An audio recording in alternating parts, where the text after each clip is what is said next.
मादनियात और डॉलरों की पीछे हाँ रोके जी, और फाटा का रोके।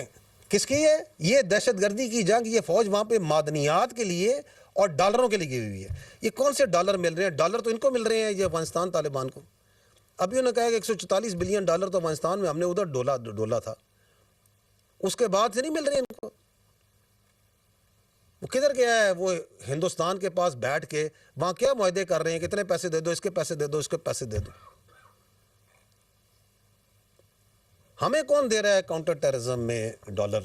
आप सारे मुझे बैठे इन्वेस्टिगेटर साफी बैठे, कौन दे रहा है हमें बताएं? नेम कौन दे रहा है?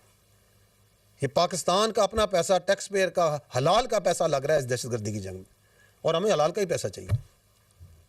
मादनियात की जंग 4970, हो सकता है थोड़े कम ज़्यादा हूँ, 5000 के लगभग मादनियात के लाइसेंस हैं जो कि खैबर पख्तूनख्वा में। ऐसे ही है ना भाइयों? किसने इशू किए हैं? इधर किया GHQ ने इशू किए हैं, फेडरल गवर्नमेंट ने इशू किए हैं, mines and mineral department Khyber Pakhtunkhwa ने इशू किए हैं, क्योंकि वही मिजाज अथॉरिटी है। फौज को इशू किए हैं, एक या दो होंगे जो किसी फौज की सब्सिडरी के पास है। किसको इशू किए हुए? कौन वहां इलीगल माइनिंग करवा रहा है? और इधर बैठ के असेंबली में बैठ के झूठा बयानियां बनाते हैं। क्या फौज वहां पे कोई बेलचे लेके गई हुई है, कोई ड्रिलिंग कर रही है वहां पे? हाँ बिल्कुल है, आपके पास मादनियात की दौलत, पूरे पाकिस्तान के पास मादनियात की दौलत है, लेकिन वो दौलत उसी सूरत निकलेगी जब वहां पे अमन आएगा, वहां पे ये दहशतगर्दी का खात्मा होगा। उसके बगैर कैसे निकलेगी? हाँ हम चाहते हैं, ये मुल्क चाहता है, खैबर पख्तूनख्वा के अवाम चाहते हैं कि इन मादनियात का फ़ायदा खैबर पख्तूनख्वा के अवाम को, नस्लों को, उन बच्चों को पहुंचे। उसके लिए अमन चाहिए। उसके लिए आपके अपने सूबे के बच्चे शहीद हो रहे हैं या नहीं हो रहे? ये मेजर अदील शहीद अभी जो शहीद हुआ है कहां का था? डेरा इस्माइल खान का था या नहीं था? कितने जवान इस सूबे के शहीद हुए हैं, और आप ये बोल के उन शोहदा को इज्जत और तकरीम प्रोवाइड कर रहे हैं कि ये मादनियात के लिए, डॉलरों के लिए शहीद हो रहे हैं। किसने इजाजत दी है इनको ये बात करने की?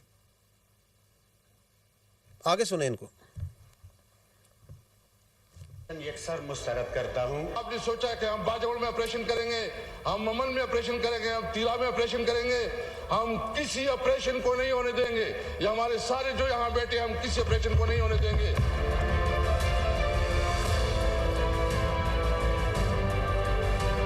अच्छा जी, रोके। कहते हैं जी कि ये फौज जोन सी है, इसको क्या विड्रॉ कर जाए।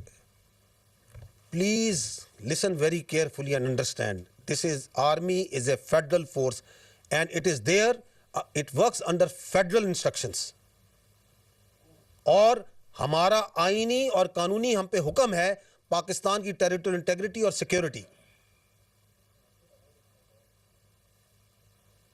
और ये आपको कोई इजाजत नहीं दे सकता कि आप अपनी सियासत के लिए, अपने सहूलतकार, पता नहीं किसकी सहूलतकारी करने के लिए आप जो से अपने सूबे को, अपने इलाकों को दहशतगर्दों के हवाले कर दें।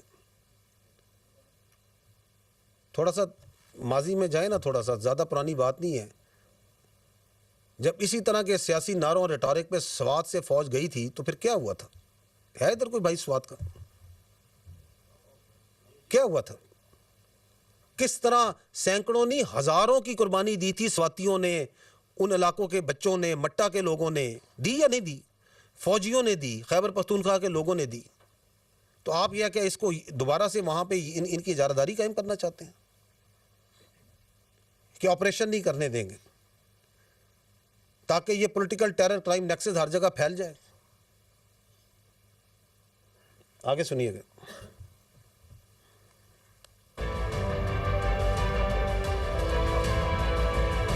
रोके, इधर इधर रोके।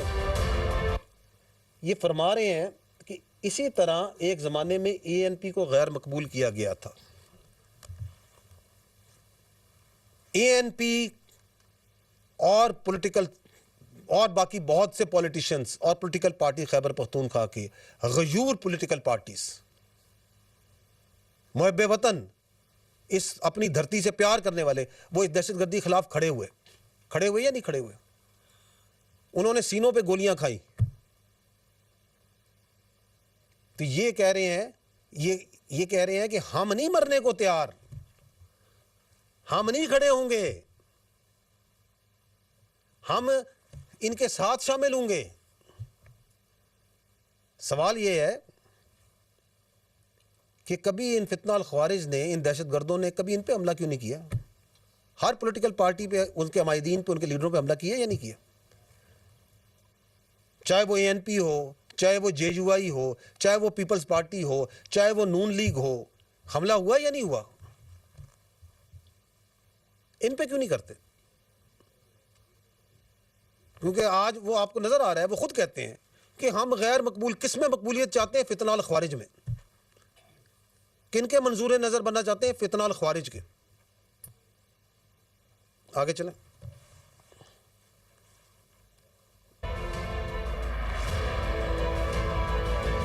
अच्छा जी, रुकें, पीछे जाइएगा।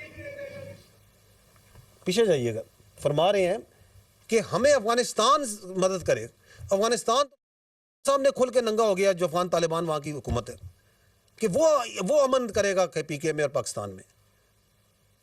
ये कौन सी अपीजमेंट की पॉलिसी है जिसमें आपने काबुल से भीख मांग रहे हैं कि काबुल हमारी सिक्योरिटी गारंटी कर दो, जो पूरी दुनिया में तमाम दहशत ऑर्गेनाइजेशंस को लेके जो वहां पे काबज ग्रुप बैठा हुआ है, उससे कह रहे हैं कि आप हमें सिक्योरिटी प्रोवाइड करेंगे। आगे चलिएगा।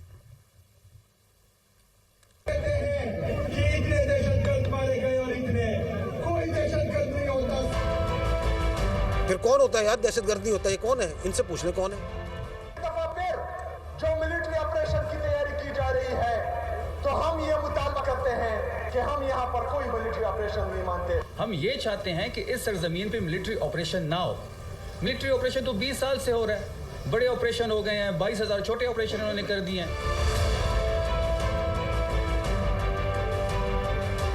हम ये भी देख चुके हैं कि हमारी मस्जिदों में ये सिक्योरिटी फोर्सेस जो हैं वो कुत्ते बांधते थे, और जब हम जाते थे हम कहते थे कि ये रुकिएगा इधर, है, तो वो कहते थे कि ये कुत्ते। और रुकिएगा, ये जो एक मज़ाक़ खेज किस्म की बातचीत करते हैं, ये साहब क्यों करते हैं?